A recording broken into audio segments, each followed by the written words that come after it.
Hello बच्चों, आज हम हेलोइरिन्स की केमिकल प्रॉपर्टी पढ़ेंगे।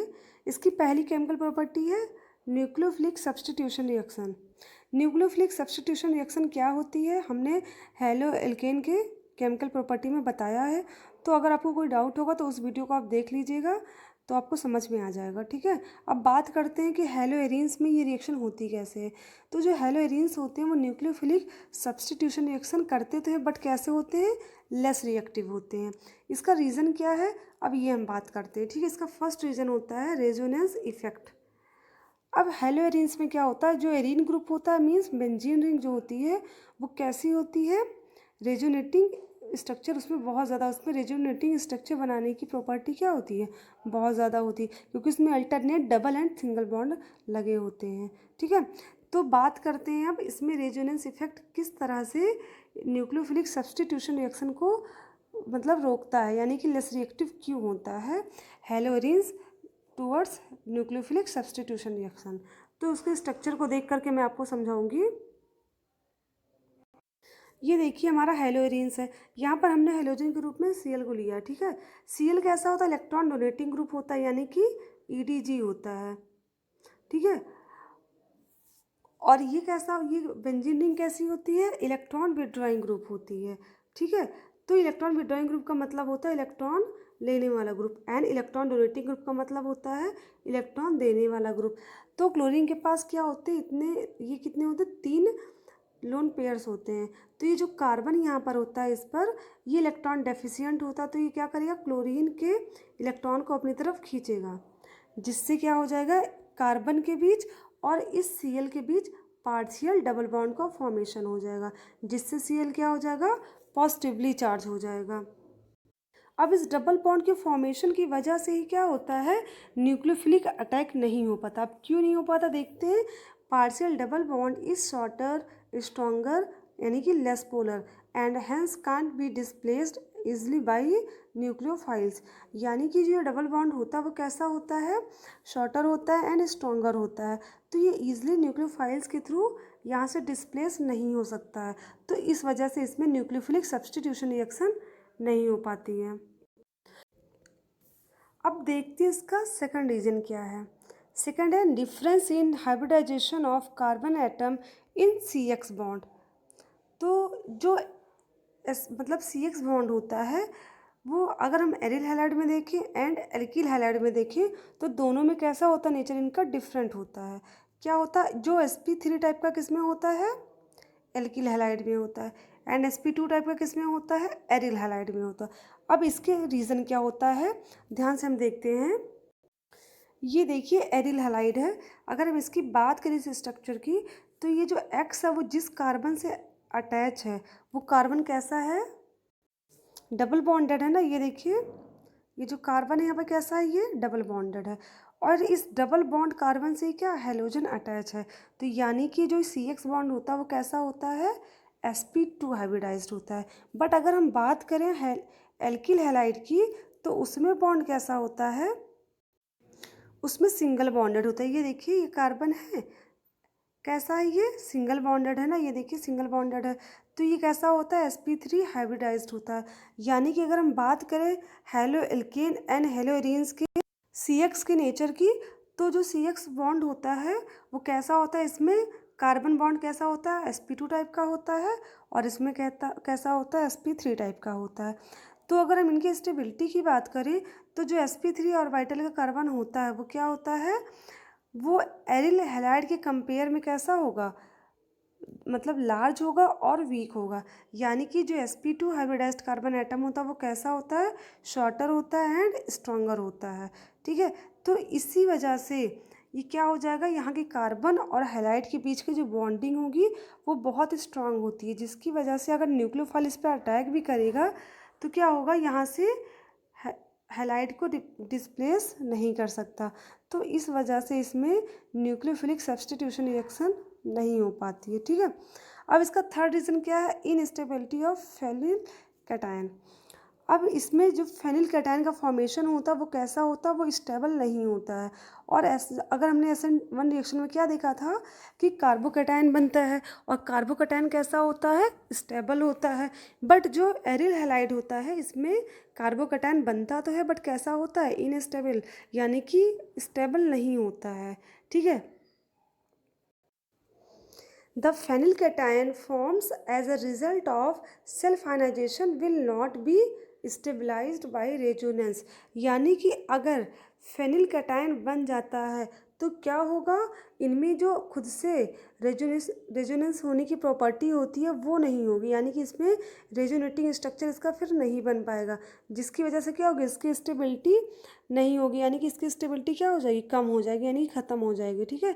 इस वजह से ये SN1 रिएक्शन नहीं शो करते हैं, क्योंकि अगर ये कैटायन बनाएंगे तो क्या हो जाएंगे, इनमें रेजोनेटिंग स्ट्रक्चर बनाने की जो प्रॉपर्टी होती है, यानी कि खुद से आयनाइज होने की जिनमें प्रॉपर्टी होती है, सेल्फ आयनाइज होके ही तो बनाते हैं रेजोनेटिंग स्ट्रक्चर, तो वो प्रॉपर्टी क्या होगी, इनमें नहीं शो होगी, जिसकी वजह से क्या हो जाएंगे, ये अनस्टेबल हो जाएंगे। तो यही भी रीज़न है जिसकी वजह से ये SN1 मैकेनिज्म नहीं शो करते हैं। ठीक है। अब फोर्थ पॉइंट क्या दिया है, फोर्थ पॉइंट ये दिया है, because of the possible repulsion it is less likely for the electron rich nucleophile to approach electron rich arenes. यानी कि इसका एक रीज़न और क्या है, रिपल्सन। अभी रिपल्सन होते किसके बीच है, electron rich nucleophiles and electron rich arenes के बीच में। ठीक है। एरेन्स क्या होता है, क्लोरीन से इलेक्ट्रॉन ले लेता है और कैसा हो जाता है, इलेक्ट्रॉन रिच होता है, और जो न्यूक्लियोफाइल उस पर अटैक करने आता है वो भी इलेक्ट्रॉन रिच होता है। तो इनके भी जब न्यूक्लियोफाइल अटैक करेगा तो वो कहाँ पे अटैक कर देगा, वो चाहेगा कि डिस्प्लेस करे हेलोजन को, बट इलेक्ट्रॉन रिच एरेन क्या करेगा, उसको रिपेल करेगा, जिसकी वजह से न्यूक्लियोफिलिक सब्स्टिट्यूशन रिएक्शन पॉसिबल नहीं हो पाएगी। बट कुछ रिएक्शन ऐसी है जो न्यूक्लियोफिलिक सब्स्टिट्यूशन रिएक्शन शो करते हैं, देखते हैं कौन सी है, रिप्लेसमेंट बाय हाइड्रोक्सिल ग्रुप, यानी कि हाइड्रोक्सिल ग्रुप के डिस्प्लेसमेंट से क्या होती है, ये रिएक्शन शो होती है। फर्स्ट है, यहाँ पर हमने क्या लिया है, क्लोरोबेंजीन है, किसकी प्रेजेंस में रिएक्शन हो रही है, रिएक्शन हो रही है NaOH एंड एसिड की प्रेजेंस में, वो भी किस टेम्परेचर पे, 623 केल्विन टेम्परेचर पर एंड 300 एटमॉस्फेरिक प्रेशर, और फॉर्मेशन किसका होगा, फिनॉल का फॉर्मेशन होता है। फिर देखिए सेकंड रिएक्शन क्या हमने लिया है इसमें, यहाँ पर क्या Cl लगा, यहाँ पर नाइट्रो लगा, पैरा पोजीशन पे क्या लगा है, नाइट्रो लगा, यानी कि पैरा क्लोरोबेंजीन। तो इसमें हमने यूज़ किसका लिया, सॉरी पैरा क्लोरोबेंजीन नहीं, पैरा नाइट्रो क्लोरोबेंजीन। हमने इसमें NaOH का यूज़ किया है और टेम्परेचर किस पे हो रही, 443 पे यूज़ हो रही रिएक्शन, एंड एसिड का यूज़ किया है। फिर फॉर्मेशन किसका होगा, फिनॉल का फॉर्मेशन हो जाएगा। अब अगर हम फर्स्ट एंड सेकंड रिएक्शन को ध्यान से देखें इनके टेम्परेचर को, तो यहाँ पर टेम्परेचर कितना है, 623, यहाँ पर कितना है, 443। ये ऐसा हुआ क्यों, क्योंकि जो फर्स्ट रिएक्ट यहाँ पर था, हेलोजन ग्रुप था, यहाँ पर क्या कोई भी इलेक्ट्रॉन विड्रॉइंग ग्रुप नहीं लगा है।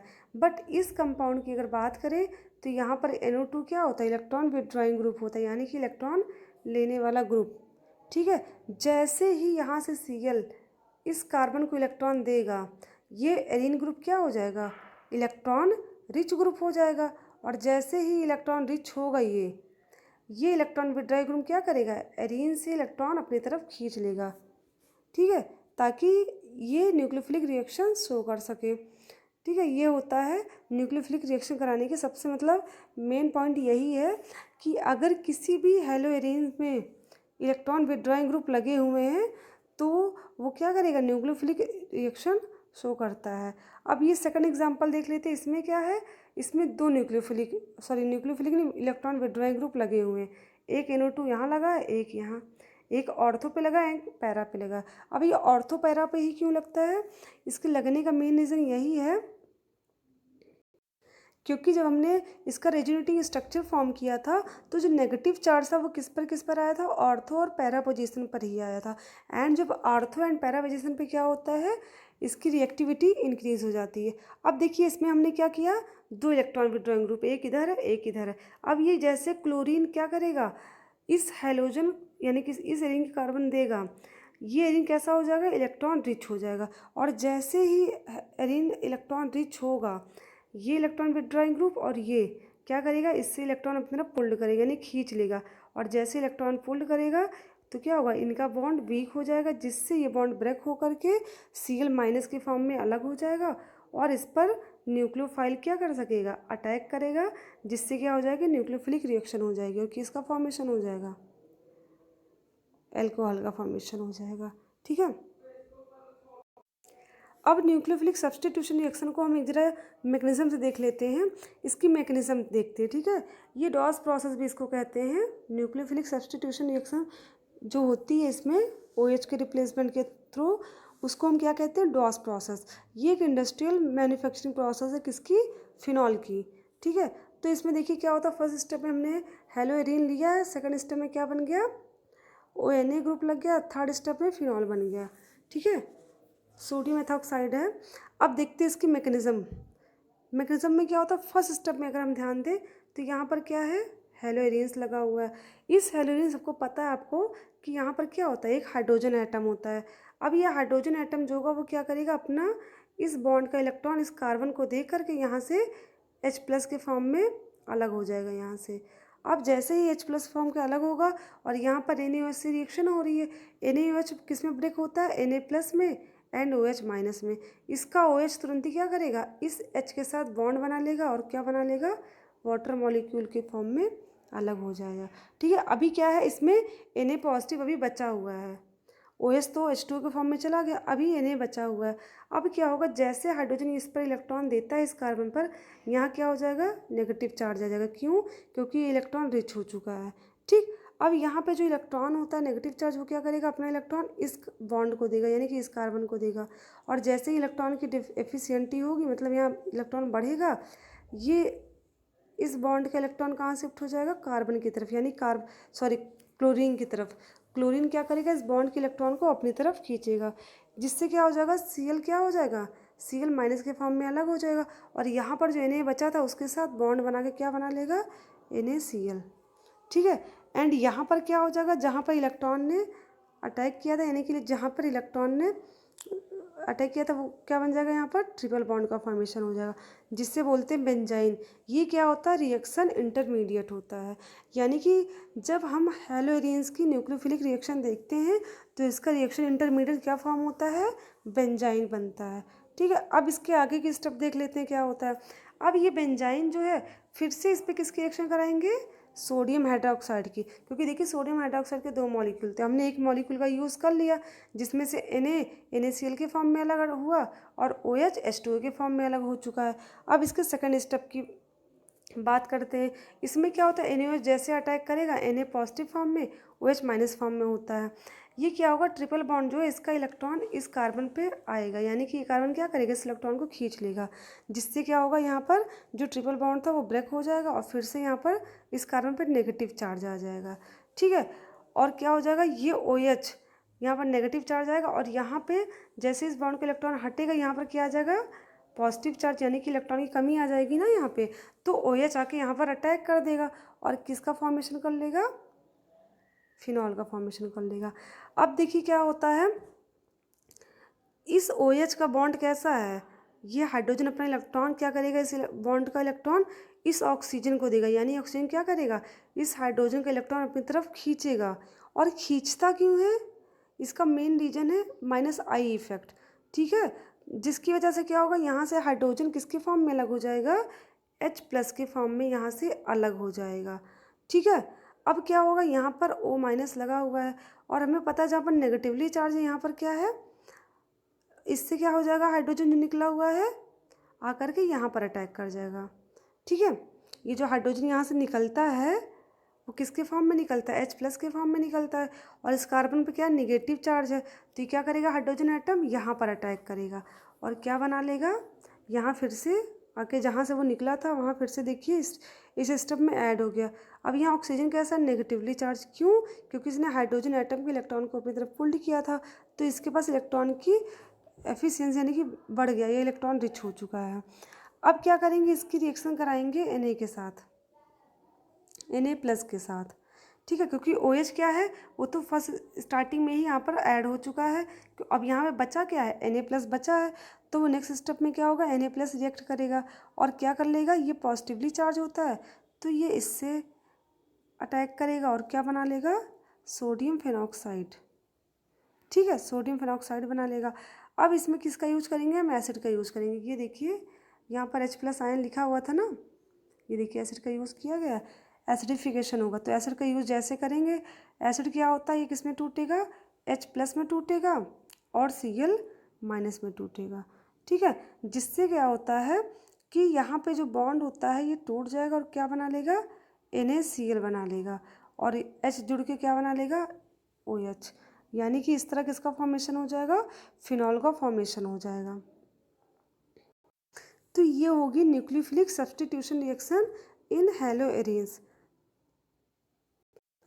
अब नेक्स्ट टॉपिक क्या आता है इस चैप्टर का, reactivity at position ortho para increases but not meta position. यानी कि जो रिएक्टिविटी होती है वो ऑर्थो पैरा पे इंक्रीज होती है बट मेटा पे नहीं इंक्रीज होती है, ऐसा क्यों। तो इसके लिए हमें हैलोएरिन्स के रेजोनेटिंग स्ट्रक्चर को देखना पड़ेगा। पहले हम बात करेंगे पैरा पोजीशन की बात करेंगे, हैलोएरिन एल्कीन के पैरा पोजीशन की बात करते हैं। यहाँ पर क्या लगा हुआ, पैरा पोजीशन पे ये देखिए हमने इलेक्ट्रॉन विड्रॉइंग ग्रुप लगा दिया है। ठीक है, जैसे इलेक्ट्रॉन विड्रॉइंग ग्रुप लगेगा, देखिए इलेक्ट्रॉन विड्रॉइंग ग्रुप का मेन काम क्या होता है, इसकी रिएक्टिविटी को बढ़ा देना। क्योंकि इलेक्ट्रॉन विड्रॉइंग ग्रुप क्या करेगा, एरिन्स के इलेक्ट्रॉन को पुल्ड करेगा, जिससे Cl बॉन्ड एंड जो कार्बन है हैलोएरिन का वो क्या हो जाएगा, ब्रेक हो जाएगा और फिर नया कंपाउंड फॉर्मेशन हो जाएगा। ठीक है, तो जो ये होता है हैलोएरिन्स, इसमें जो नीचे नाइट्रो ग्रुप लगा हुआ है वो क्या होगा, ये देखिए ऐसे स्ट्रक्चर होता है इसका। इस नाइट्रोजन पॉजिटिव चार्ज होता है, इस ऑक्सीजन पर नेगेटिव होता है।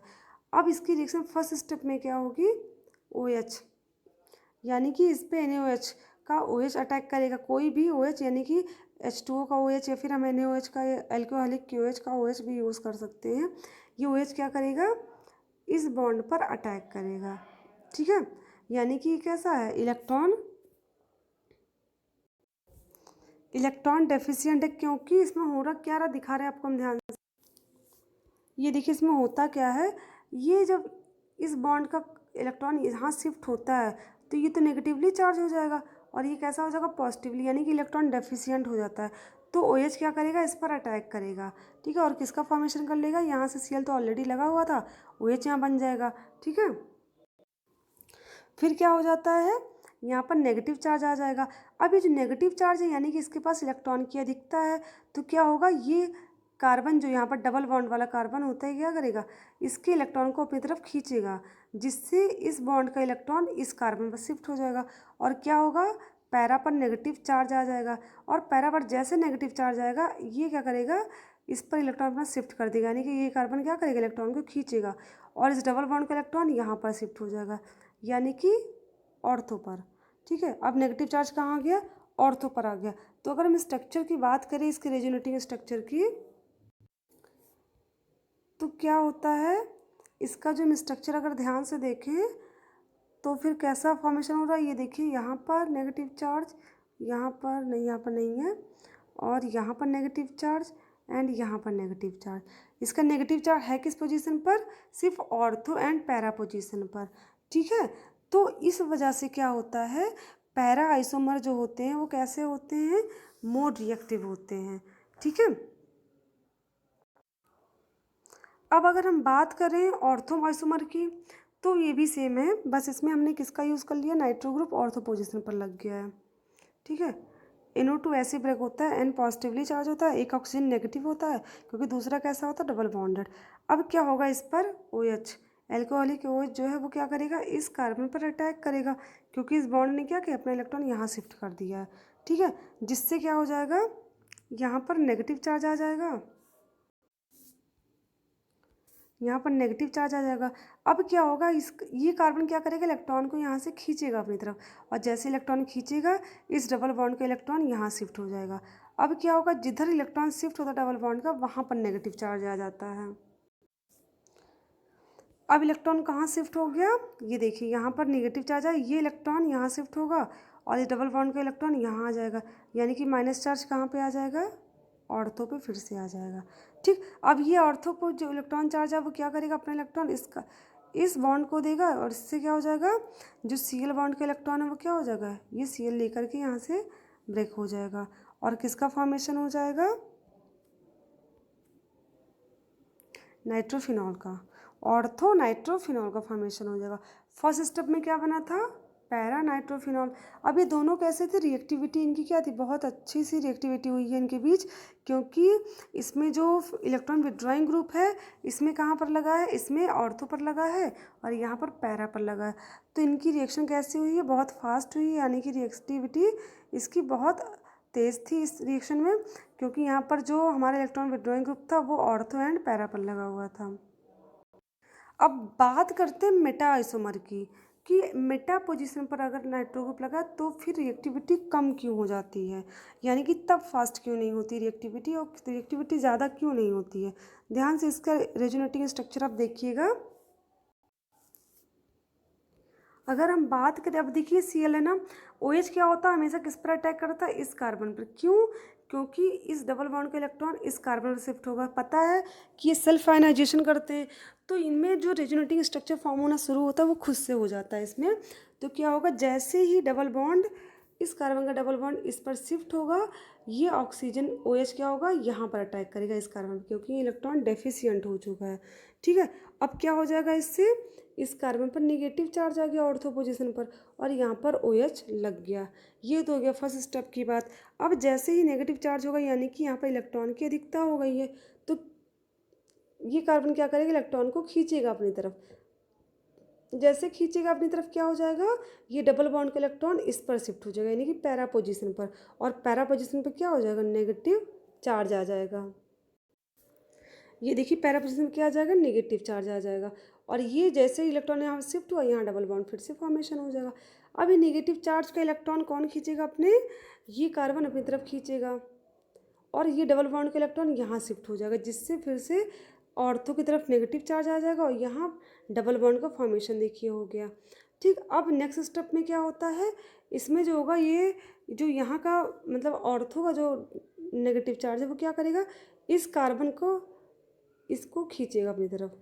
जैसे ही अपने इलेक्ट्रॉन को खींचेगा इसकी अपनी तरफ, तो क्या हो जाएगा, Cl बॉन्ड वीक हो जाएगा और Cl क्या करेगा, इलेक्ट्रॉन यहाँ से लेकर के Cl माइनस के फॉर्म में अलग हो जाएगा।